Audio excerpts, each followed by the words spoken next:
There are those who understand the ebb and flow of politics who will tell you that here at this stage of our national existence, you cannot expect to even have a sniff of the fine leather seating in the Oval Office without support of the Hispanic community. Numbers prove it. More than 31% of eligible Hispanic voters go to the polls. And it wasn't that long ago this segment of the population voted overwhelmingly Republican. That is ancient history. Democrats are winning the majority of Hispanic votes and at the moment laughing at conservatives who believe they can win it back.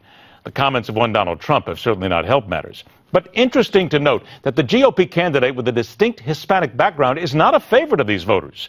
And when I spoke exclusively, one-on-one recently with Texas Senator Ted Cruz about his hopes of becoming the next president, I did mention to him there are plenty of Hispanic voters out there in America who wouldn't touch him with the proverbial 10-foot pole.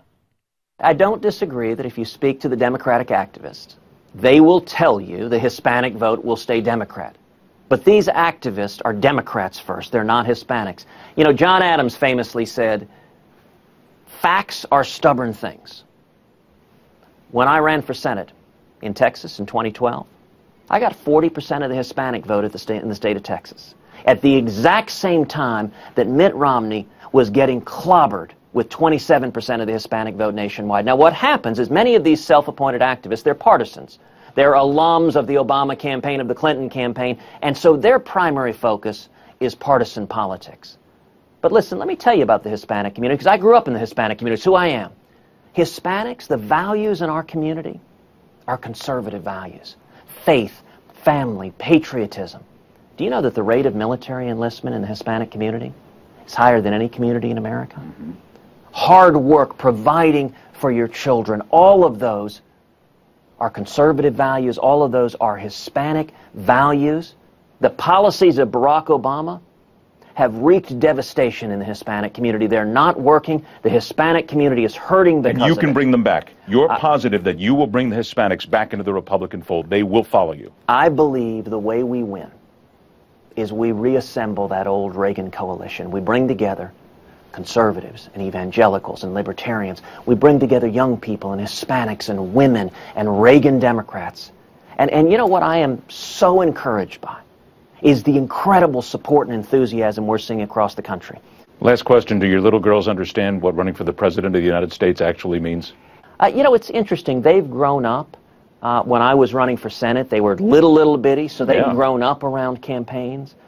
Caroline, my 7-year-old in particular, is kind of a cynic.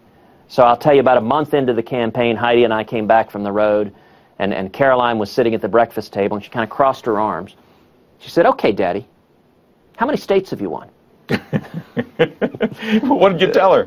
I laughed and said, "We've got a long way to go." Are you going to put her up right in the chair, first day in office, put both of them right up on the chair on the desk at 1600 Pennsylvania Avenue and take that picture? You know, I look forward to doing that. And I'll tell you, so before we launched the campaign, Heidi and I, my wife and I, we spent a lot of many weeks and months in prayer thinking about it.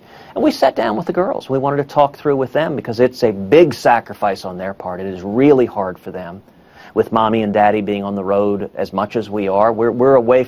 The single hardest part of this campaign is being away from my daughters as much as I am. And so we talk to them over the breakfast table. Most of our conversations over the breakfast table are sort of substantive, meaningful conversations. And Caroline in particular, she thought about it. And we live right now in a fairly small condo that doesn't have a backyard. And about a year ago, we got both girls a little white puppy named Snowflake, a rescue puppy, which they love, Snowflake. I'm a dog man. Very good. Good to get a rescue puppy. Very nice. And Caroline thought about it for a minute, and then she said, "Okay, Daddy, I've decided it's okay if you run for president. Because if you win, it means Snowflake will have a backyard to pee in." See that? A man whose children have everything in order properly. Learn more about Ted Cruz. His book, A Time for Truth, a free offer. All you have to do is go to newsmax.com/Ted Cruz for this limited time offer, or call 1-800-485-4350. And think about it for just a moment. I don't know if we've ever seen a dog do that when it comes down to actually being on the lawn. Rock on, true believers. See you next time right here on The Hard Line.